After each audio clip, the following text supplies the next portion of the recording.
Well, we're seeing if we have a handheld mic. You get to see me behind the podium here, I guess. But so I'm Nick Myers. I am the chairman of the Arizona Corporation Commission. I would like this to ultimately be very interactive, but I am going to say a few words that's kind of just level setting. So contrary to popular belief, and I say that because it's what the media tends to portray, we don't have the ability to simply say no to rate cases. What our constitutional responsibility is to set just and reasonable rates. So what that means is it has to be just and reasonable for both the company and the ratepayers.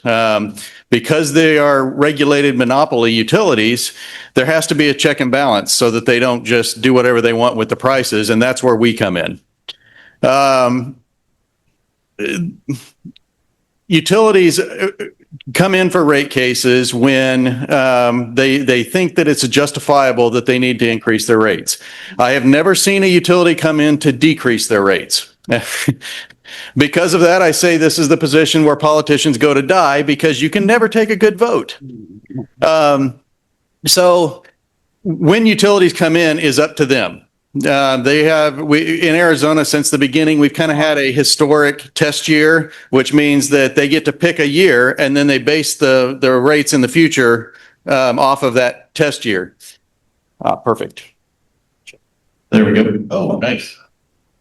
So this historic test year is a year that they get to pick based on the money they've spent for whatever year, but they get to file that application whenever they feel that it's justified.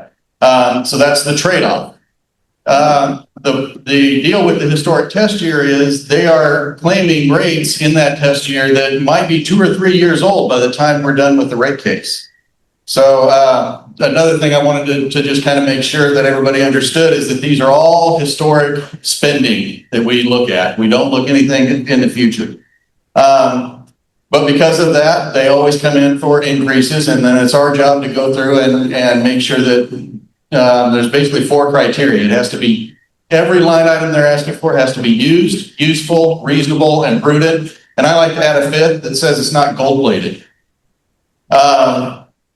Unfortunately, in Arizona, we have a little bit of a history with some of the Robeson communities, which is why I'm going around to them, where the developer, and by the way, this isn't just Robeson, but we've got numerous communities around the state, and they just happen to be the ones in the hot seat. But developers a lot of times will build their own utility systems to go with their development or their housing area, and then they will artificially keep those rates low for long periods of time because they want to sell houses. And they'll subsidize that utility with the money that they've made by selling the real estate.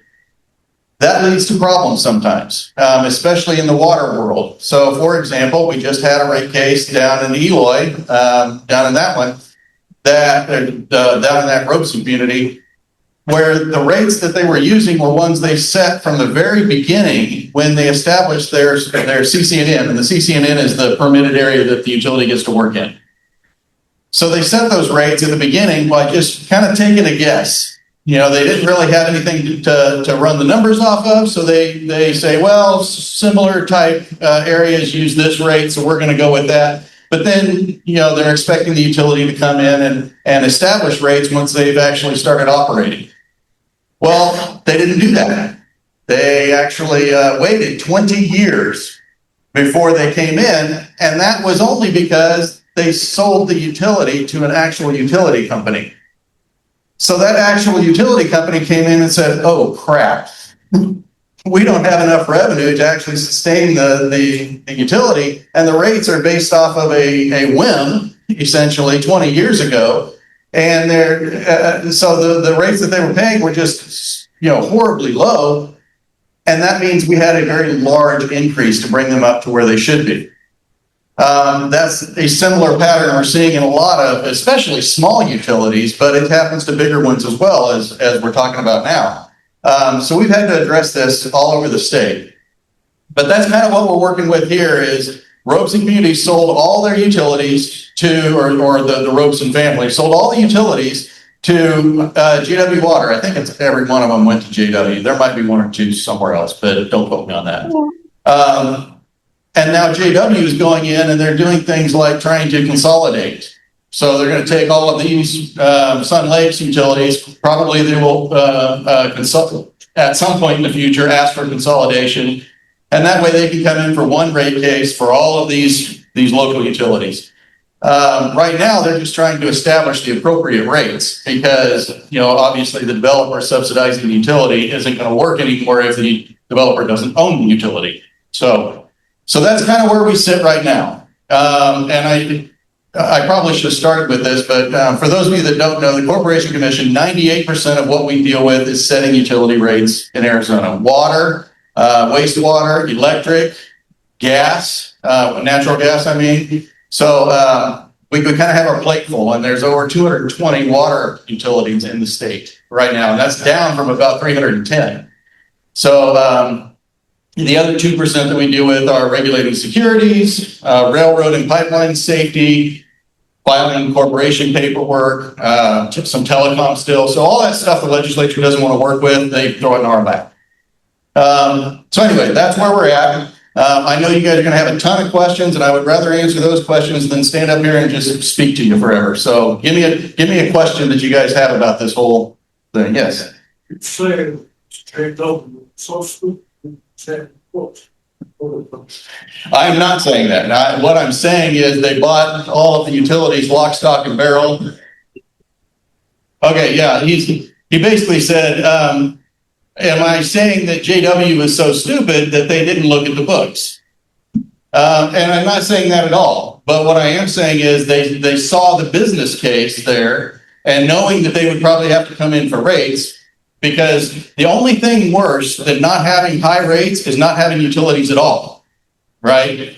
So, they worked with Robeson. They got an appropriate sale price for that utility. Sometimes that factors into the rate case. Sometimes it doesn't. In Eloy, it didn't need to factor in because they weren't asking for any recovery on that.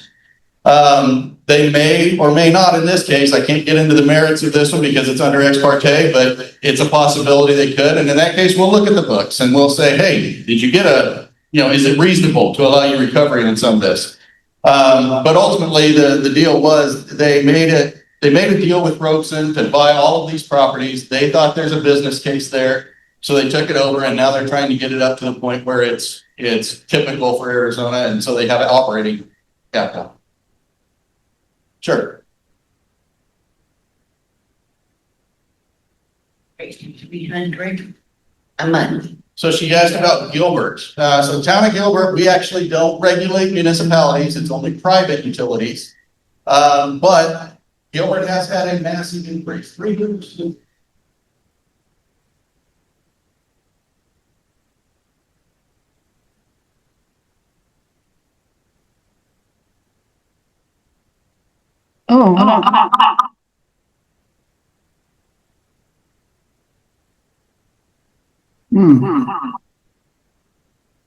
Something's wrong.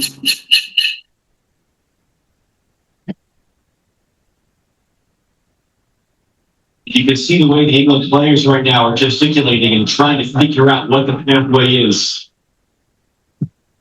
This point on the team. People have expected this too. This is not unexpected against this Canadian team. And they have played against Case. this is where Thomas Tuchel's tactics would be very important. These midfield rotations. Reece James, Jim Bell.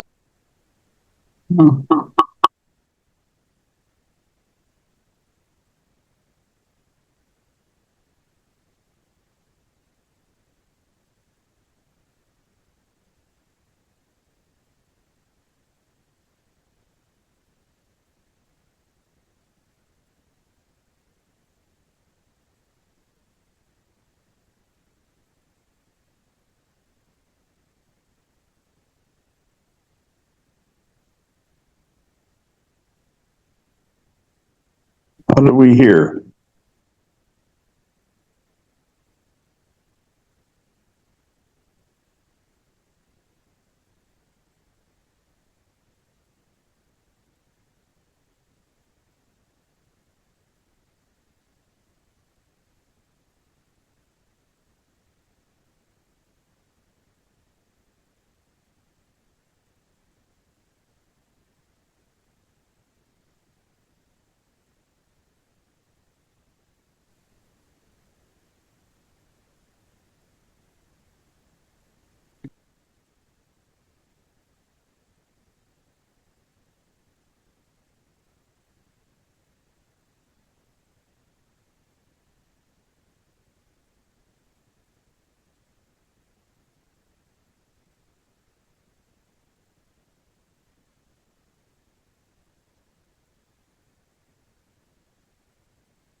and then your new rates are in place. Sometimes those rates are pretty substantial, right? If you go 20 years without a rate increase, you might get a 100% increase.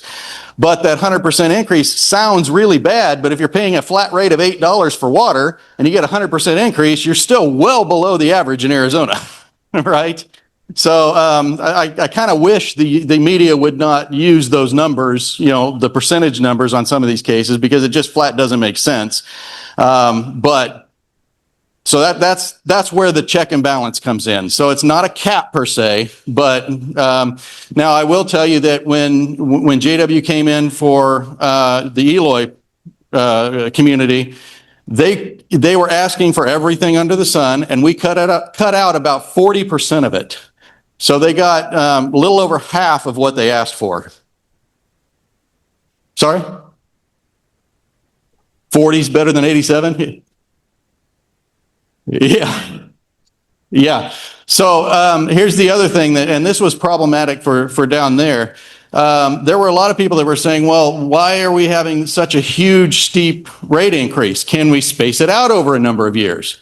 Well, the answer is, yeah, you can play games like that, but the utility is going to be allowed to recover that money.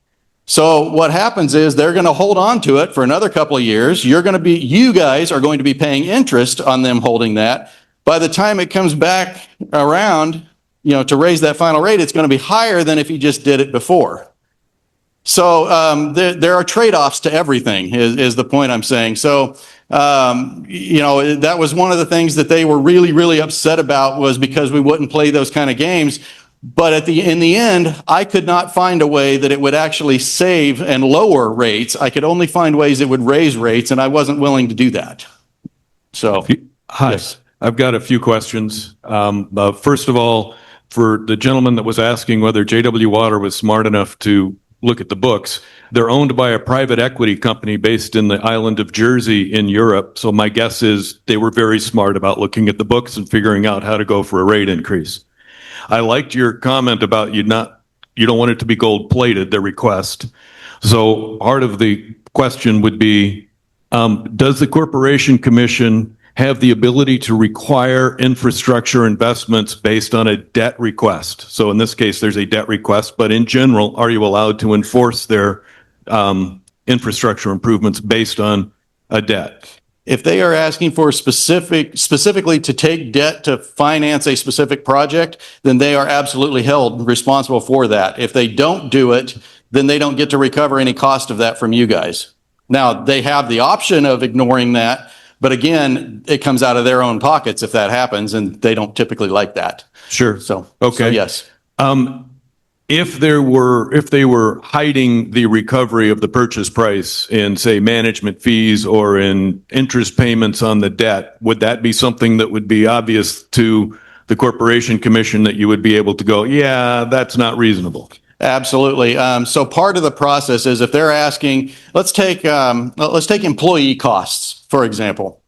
If they're asking for nice round numbers, $1 million of employee costs every year that it takes for them to pay salaries and benefits and all this other stuff. But there's a comparable company or multiple comparable sized and situated companies somewhere in the U.S., and they only have $500,000 of employee costs.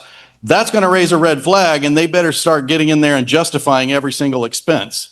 So the answer to your question is we may not look at every single, employee salary. We will look at the big picture, and if it's reasonable, we generally will allow it. If it's not reasonable, then they have to come in and we start digging further.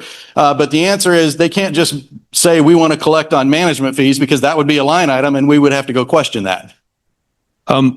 The next question I've got is, who owns the water rights to our water? Does JW Water? Does the state of Arizona? Do we? That's a great question, and it changes in location. Generally, so the reason this is a difficult question, in Arizona, water rights are a huge thing, right? Water is for fighting and whiskey's for drinking. So, and there's no truer saying in Arizona, and I've often said that if you want a lifelong career in Arizona, become a water lawyer. Usually water is dealt with by ADWR. So especially commercial sized operations like this. And they're the ones that have to do the calculations on the water and make sure that you have a 100-year supply and make sure that, where you're pulling it from has the ability to pull from that area. If not, we start getting into this paper water concept. So you've got wet water, which is the physical water, and then you got paper water. Paper water says, well, I may be able to buy some from SRP and through the Salt River area, and we can trade water over to here because we don't have enough here. So there's this whole juggling thing, which is why the lawyers are so important.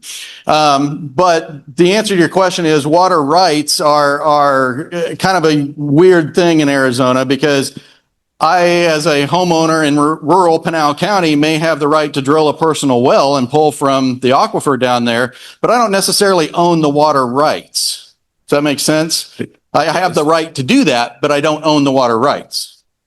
So are there limitations on JW Water or their parent company in Europe from using the water for any other purpose than providing us with water? Well, I think the big limitation is they wouldn't be able to recover, right? If they were to spend money to get that water and ship it to somebody else, who's going to pay them for it? And they wouldn't be allowed to recover it if they're shipping it to entities outside of their CCNN. So they only have that certificated area, that CCNN, that they are allowed to serve. Okay, thank you. Recover from. Good questions. Let me come to the next person with a question. And I know there's questions.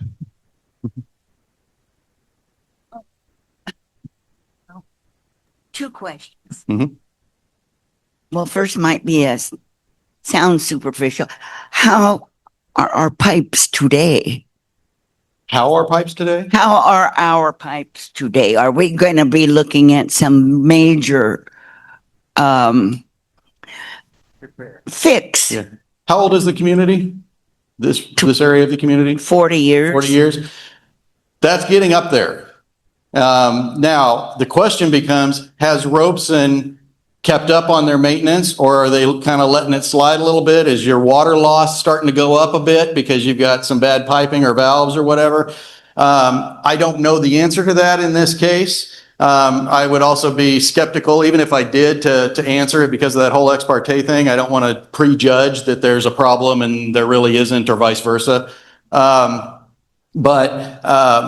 we do know that in other cases, choosing my words carefully here, in other cases of the Robeson communities, there has been some infrastructure needs, which is why the rates have gone up so that the JW has the capital to fund those needs.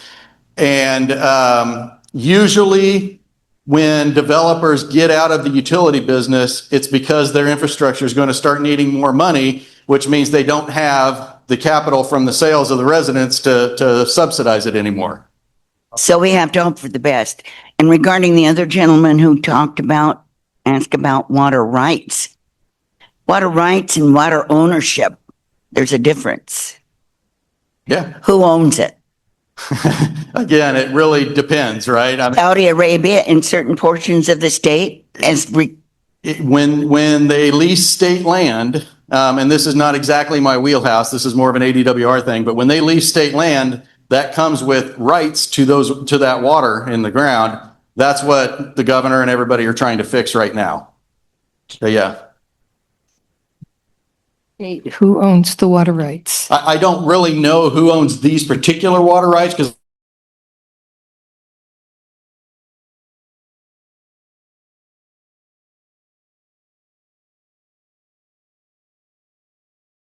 of the, yeah, we had to ask the question. You're on the board, right? You made a decision already. Your commission has already made a decision? no, You have a decision coming up. we have not made a decision about this. Has not been made. It has not been made. So that's why I'm careful choosing my words because I don't want to prejudge anything. Yeah, so that's valid. I wasn't questioning your reliability. If you're asking us how long this community has been around for. Yeah. That would say to me, you really haven't done your investigation yet. You're right. For this case, I have not done any of that research yet. I've got like a lot of things to ask, thinking it was already done. Yeah, no. That's how naive I am. Yeah, it is not done. And like I said, if you're getting into the merits of this particular case, I'm probably not going to be able to answer most of them. which is kind of the reason I don't do any homework ahead of time. So I can't answer those questions. That keeps me out of legal trouble. One more definition, I guess, ex parte. Yes. Ex parte is basically once a hearing is scheduled by the judge, the docket item becomes ex parte. Ex parte or under ex parte. Ex parte means that we can't have the interveners and whatnot going around and having private lunches with the judges of the case. And we are considered judges of that case, along with our administrative law judge. Us five are also considered judges. So we kind of sit arm in arm with that ALJ. We are not allowed to go out to dinner with the utility and talk about that rate case because the other judges aren't there. So now the interveners can talk amongst themselves all they want, but us judges are held to this whole ex parte standard that says we have to be in a room where everybody's present so we can all talk about all the details without any backdoor dealings. One more and I'm done for the Sure. night. Businessman, employee for a large airline for 30 years. I don't understand. When I heard that, I just came back from 6 weeks being gone. She lays this on me. I'm like, you can't just jump from hero to hero. That's a bad business move on somebody else, not us. We bought into Robeson owning the facilities here for a very long time. That's what we were all sold, I think, if you took a vote. So keep that in mind with your gentleman when you sit down. The game changed. You just can't pull a rug out of a 96-year-old and go, there you go. That's unjust. Well, I can tell you what's even more unjust is not having a reliable utility service. That's the problem we're juggling. Now, every single rate case that I hear, whether it be water, gas, electric, wastewater, doesn't matter. I'm always trying to figure out how can we keep the least cost impact to the ratepayers, but at the same time, making sure that utility is able to operate in a manner that allows them reliable service. But, well, that's not completely true because as part of utilities in Arizona, the developer may have promised you something, but in Arizona, utilities and rate hearings are a natural thing. That happens in every utility that we've got. So it's something that should have been expected. The problem is if the developer is making promises that he can't uphold, and that would be a civil suit and nothing that we can get into, right? It's unfortunate that sometimes that does happen. I came from, the reason I got into the Corporation of Commissioners because I had to fight Johnson Utilities down in Santan Valley. Arguably the worst developer in state history, the most fined. I'm actually writing a whole book about this. It's fascinating, the history of it. But I had to do battle with him for 6 or 7 years in front of the commission. And it was largely because he didn't come in for rate increase for 20 to 25 years and the infrastructure was crumbling and he was pilfering money and all these other things that he shouldn't have been doing, but he did. Welcome to developers owning utilities, right? I have a question. How long ago did JW acquire the rights to the water assets here? I don't know that JW specifically has the rights to the water yet. Well, they do. They have purchased, the right to serve their customers. And when they bought this utility, it was like a year and a half ago, I think. Okay. And now they're coming. How long ago did they apply for this rate increase? I want to say it was quite a few months ago. Okay. Yeah, December. That makes sense. All right. And the reason I'm juggling that is because there's so many of them that I'm trying to pinpoint which ones. Right. But you probably should have, and this is where I need some input from you. Have you guys gotten flyers in the mail regarding the fact that they were bought and that they need to come in? Have you gotten any communication from them at all? Yes. There's a bunch saying yes, some saying no. One of the problems we have had with JW, and this is something I continually push on them, is why am I standing here and not them? It's unfortunate that they don't have any better community engagement in this because they would catch a lot more flies with that honey than they would with that vinegar that they're dishing out now. And that was one of the big deals with the Eloy rate case because they flat out just sent a couple of mailers and said, oh yeah, we did our community outreach. Folks, it's not good enough. Today's day and age, you know, if the commissioner is coming out to talk about these rate cases, you've already failed. So we're trying to get them to be more proactive and come explain to you why why they need, you know, they think they are justified in a rate increase. Give you all of the details that I may not be able to fill in. I have one more question regarding this rate increase. I've been here about 3 years in this community, and I know we haven't had a rate increase in that period of time, but I've heard that possibly about 6 years ago, there was a rate increase. Can you verify that? I certainly can verify it. I don't have that number off the top of my head though, but that would make a certain amount of sense. All right. So the 20-year example you gave previously really doesn't apply to our community. It may not apply to this community. Again, not getting into details of this particular rate case. I just haven't researched it to see. Okay. But usually utilities will come in 3 to 5 years. So 6 years is kind of close to that. That makes some sense. All right. Is 87% a normal increase request? And If what do you're- you normally approve? If you're going 6, 7, 8 years, you know, between increases, it certainly could be up there. I think the bigger issue is just the fact that Robeson may have been subsidizing the utility and now they're not. Right. And then over the last 18 to 24 months, what is the average increase your commission has approved? Do you know offhand? Ballpark. For water, it's such a wide spectrum. Sometimes they get, you know, just a fairly small increase, 3, 4, 5%. There have been times we've had to get it. There was one not too long ago, we had to give a 300% increase. Now, you know, before everybody gasps, that's still well below, that 300% was still well below what typical Arizona residents pay. But that problem was similar to what we're talking about here, where the developers and the utilities were trying to protect their customers and they got themselves into a bind over the course of decades. So it really depends on the specific facts of a case, but 87% certainly could happen. I'm not going to say it's going to happen here, but you know, if they're asking for, you know, an 87% increase, they're likely not going to get everything. Utilities come in asking for whatever they want, and then we go in and tell them, no, you can't have everything you want. So it's going to be somewhere in between there. I have this JW Water was a small outfit in Denver, from my understanding, and did not have the resources to manage or build this vast group of utilities that he bought. This private equity company in Holland acquired JW Water at the same time JW acquired all these utilities. The private equity company's stated value is to increase shareholder value, which means a strictly profit motivation for a European company. How does the Arizona Corporation Commission regulate that foreign profit motivation? Sure. So any private business, the whole point of the business is to make money, right? That's just a fundamental thing.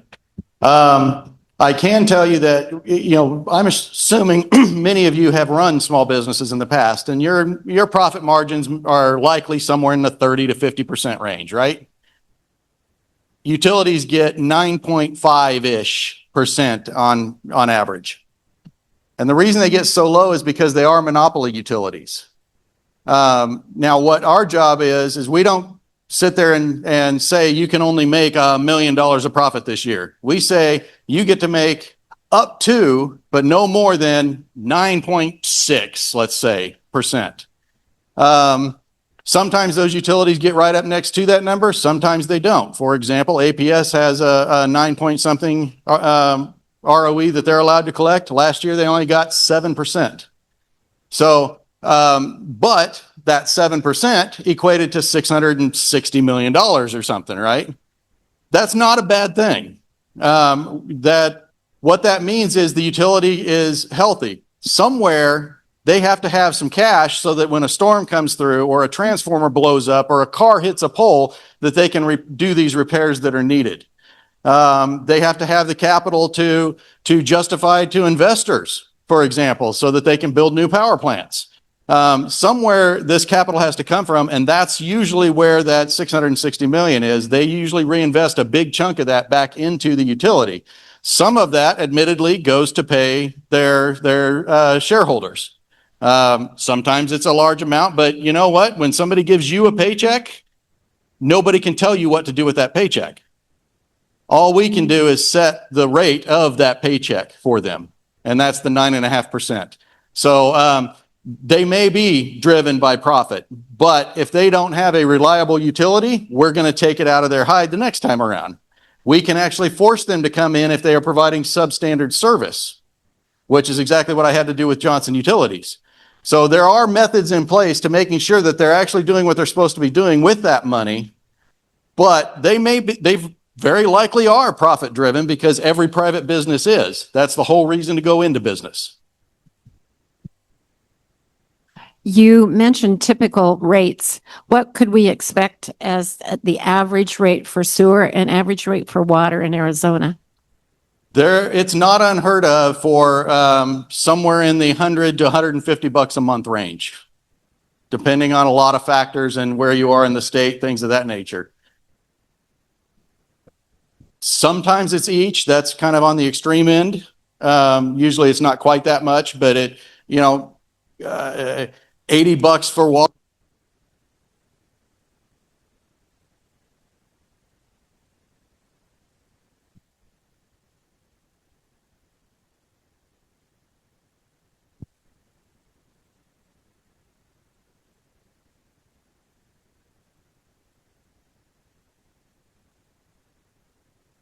My question, I just moved here. Next week will be 3 months. Never had a situation like this.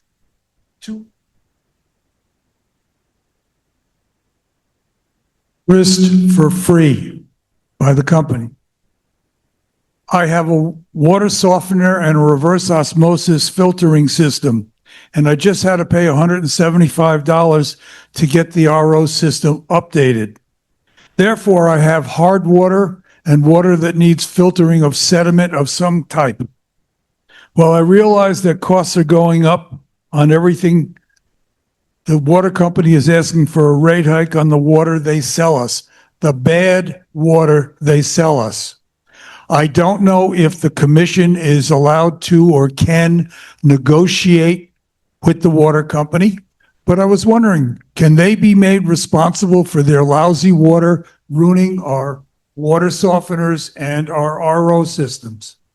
So the answer to that is we require that the utilities be compliant with ADEQ, Arizona Department of Environmental Quality, and the water standards, the national water standards, and that the EPA sets. Those standards are what we hold them to. If they're not, usually it's caught because DEQ requires constant monitoring with water samples throughout the system and all that good stuff. You can actually go to to DEQ's website, I believe, and view the water sample results. So we hold them to that standard. Now, if you guys wanted collectively to have soft water delivered to your house, we can make that happen. You're not going to want to pay for it. I guarantee you. It's much cheaper just to buy your own softener and do it. That's the juggle that we have to have, right? We already require that most water utilities in Arizona have to filter out nitrates because it all used to be farmland. Arsenic is another big one in Arizona. PFAS is coming down the pike, which might add $1 million a wellhead plus $700,000 of operating and maintenance cost every year. That's a huge one that I've actually gone to the federal level to say, hey, wait a minute, we've got a 50-person water system over here. They can't stomach $1 million hit on their well and $700,000 a year.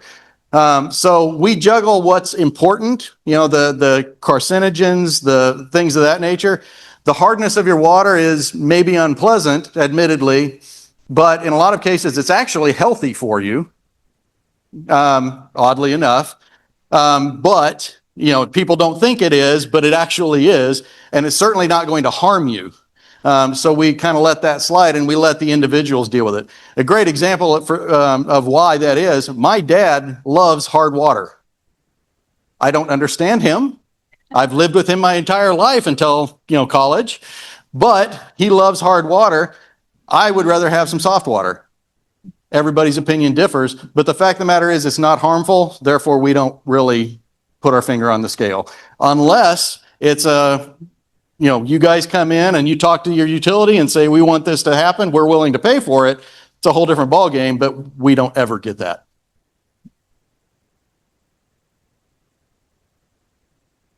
Anybody else? Oh, okay, coming over.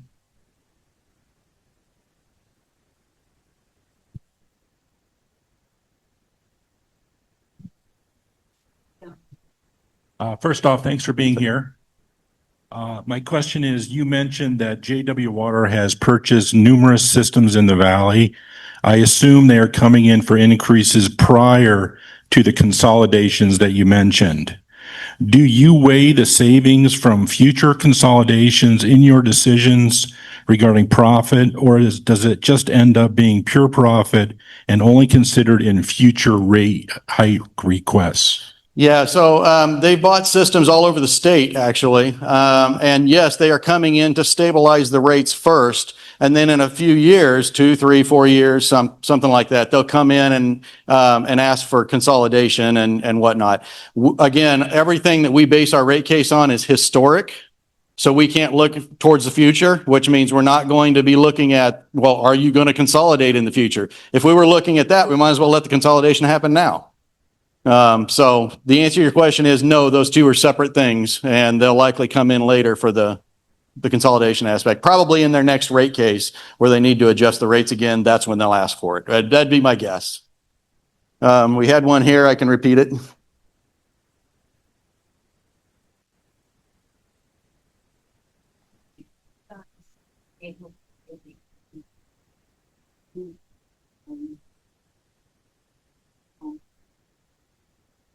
So she's asking, and you're right, it's not really in our wheelhouse. She's asking if we can find out who owns what water where. That would probably be more of an ADWR question, an Arizona Department of Water Resources.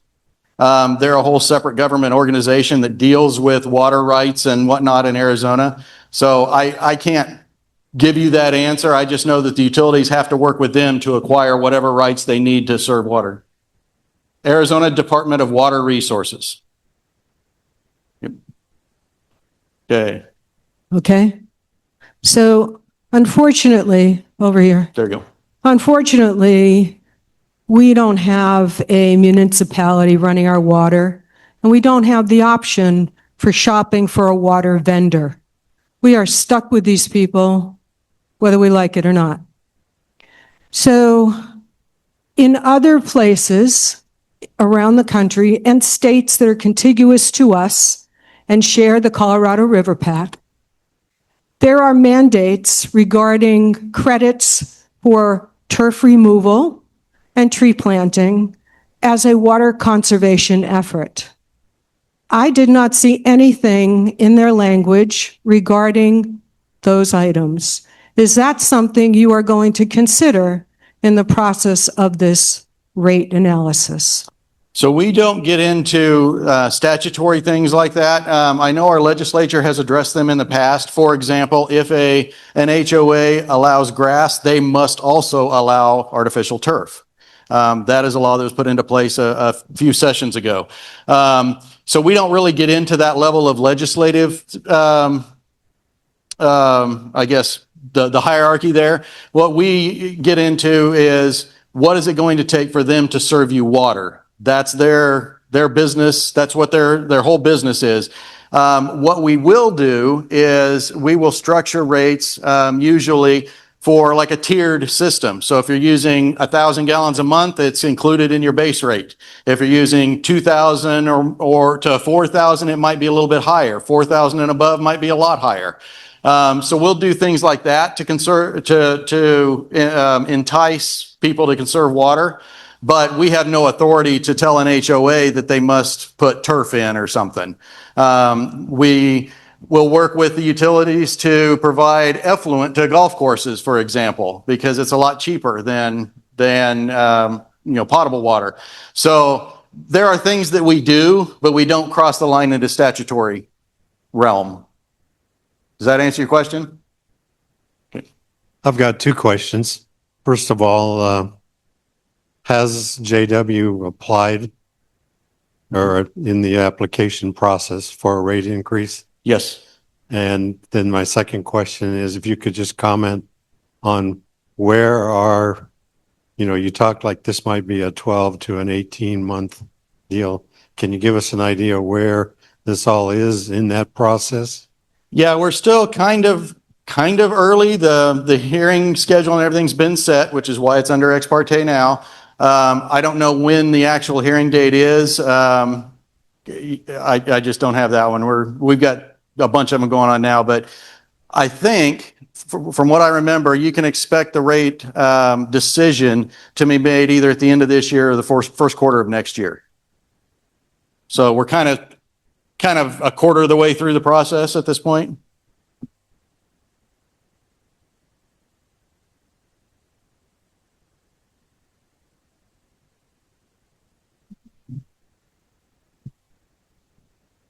Hi, thank you. Piggybacking to his question, once that rate is scheduled, what are the limitations or requirements when they can raise them again? So they would have to reapply and go through the process again to get another rate adjustment. It probably wouldn't make sense for them to do it immediately, but even if they did do it right after we made the decision, let's say we made the decision in December and they turned around and filed an application in January, it would still be a couple of years before they would actually get another decision. So practically there's a kind of a limitation, but technically there is no limitation.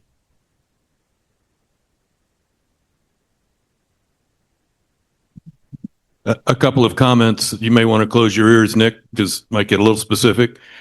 They've already stated in their filing they're going to file again in 2028. So this is going to be an every 2-year thing or 3-year thing they're going to file. Obviously, there's a lot of people here that are concerned about what's going on with the filing. I spent way too much of my life reading their filing, and you ought to take a look at it. But some of the things that concern me are the management fee increases. So if you're going to fill out comment cards, you should look at that and you should add that to your comment cards. They seem to be an egregious amount of money. And you also ought to look at the debt that they're requesting. They're not saying what they're going to do with it.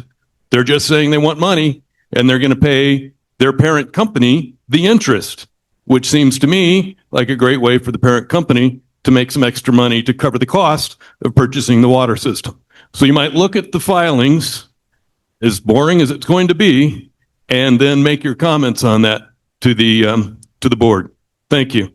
Yeah, so we do have, as part of the process, multiple public comment sessions. So you can actually go up there and stand at the podium and make comments to the judge and to us, depending on where in the process the public comment session is. Sometimes it's to the full commission, sometimes it's to the judge. But you can also, as I mentioned earlier, you can intervene as an individual or as an organization. And I believe, I don't know if you guys are part of it, I think you are, the discussion with the other HOAs and getting together and hiring a lawyer and intervening in this process.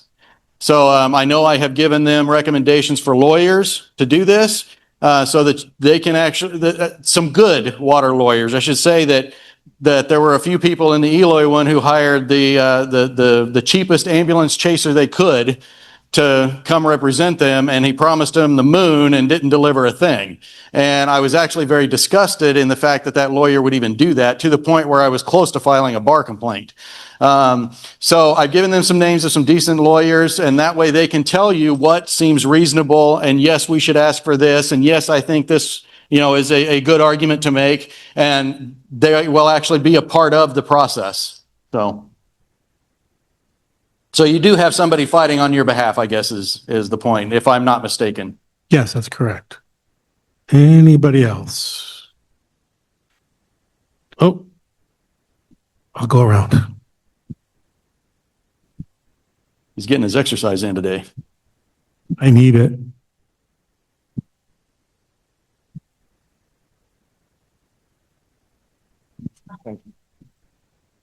You mentioned 9.8% increase, okay? was the max you would allow.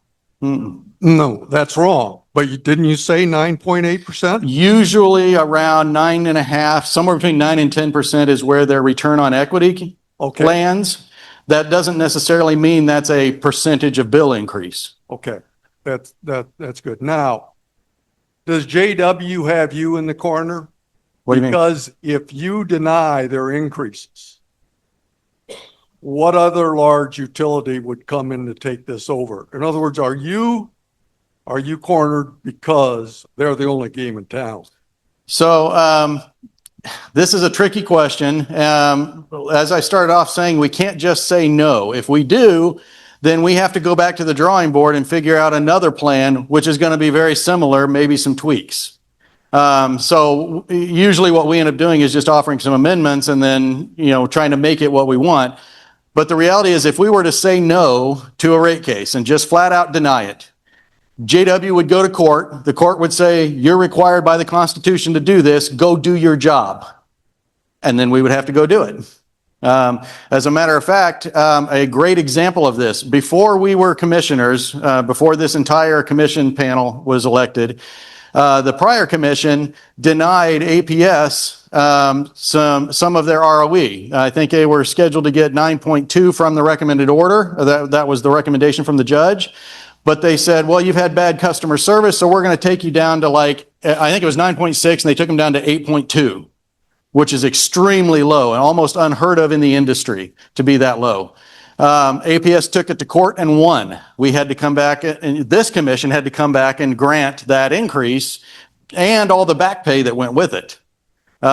So to a certain degree, we kind of have our hands tied, but not completely. What ends up happening is you have the utility that comes in their application asking for 10 or 11%, an ROE of 10 or 11%. Then you have the residential utility consumer's office on the other end that says they don't need more than 8%. And then our staff comes in at something pretty reasonable, and then they go hash it out in court, and the judge usually comes up with something that's in that reasonable range. We have the ability to adjust anywhere in that range of 10% to, let's say RUCO comes in at 9.1%. So we could go 10% down to 9.1%. That's our range that we have to pick for, but we have to be able to justify it if we change it. So if we want to lower their ROE, we can do that, but we have to have justification, and it has to stand up in court. So to say we have our hands tied or we got us backed into a corner, to a certain degree, yes, because they have rights. As a business and, a private business, they have certain rights. We can't just tell them, you're not going to make money this year. Sure, I'll repeat it.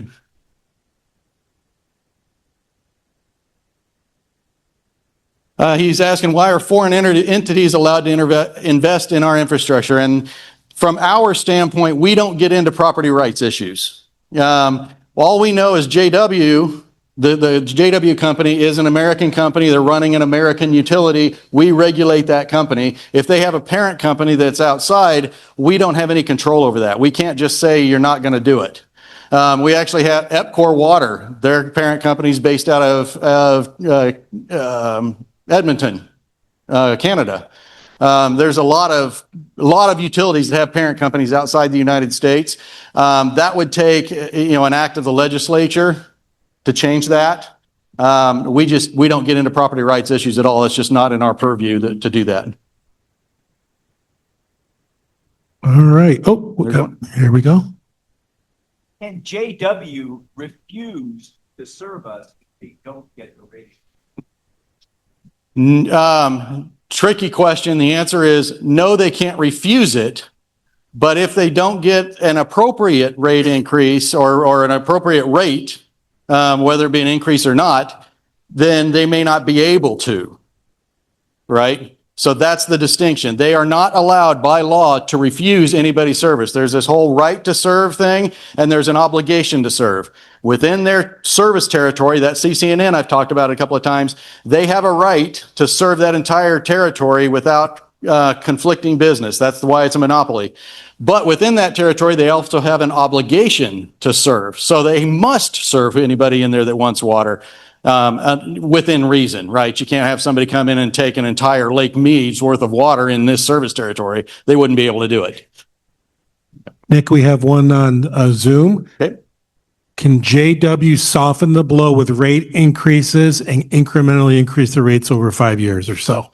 Yes, there are ways that that can be done. The problem again lies in if you do that, it's going to ultimately be more money in the end. So it's going to raise your rates even more to do that than if we would just do it right the first time. Anytime a utility is holding on to, they're paying, let's say it's like a credit card. Anytime you're borrowing money from the utility, which you would be doing if you're wanting to phase in the rates, they are going to make interest on that. And you're going to be paying that interest. That's why it's not necessarily a good deal. I can give you another example.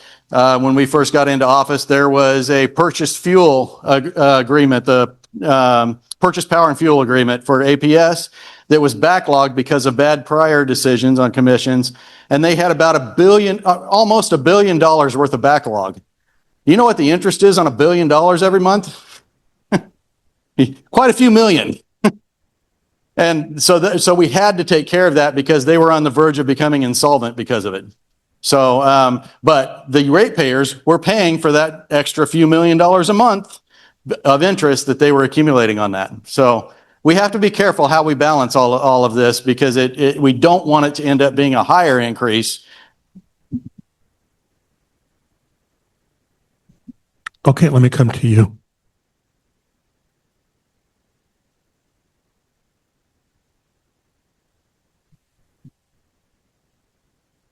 So she's asking, what are the chances of somebody taking over JW?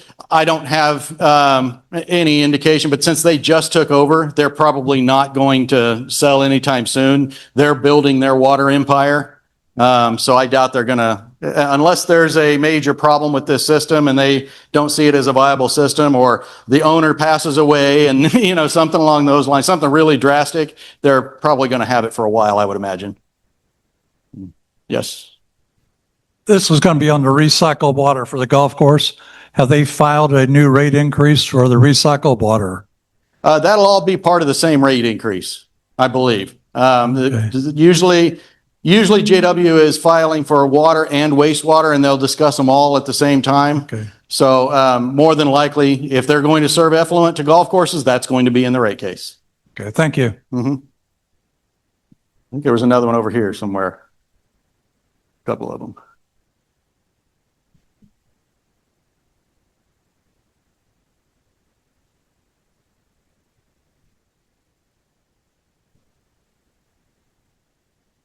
Definitely getting my steps in today.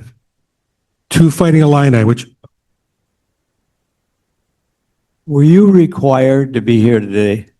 I was not. Then I vote for you as the bravest man in Arizona. And I thank you for being here. My pleasure. I do see a few signs around town with your name on it, Nick. Yes.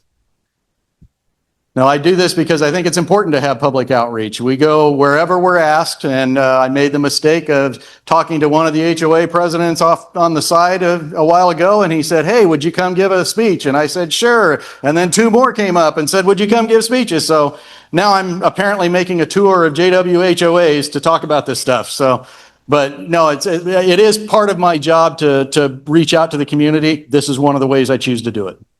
We echo that, I think, in the entire room. That's what I was going to say as well. So thank you. It's good. If I knew I could invest in this company over wherever who owns it, it'd be like 87% overnight with a good investment. That sounds unreal. Still, I come back to reality. I hope you guys, and I know if you're an example of this board, we're in good hands.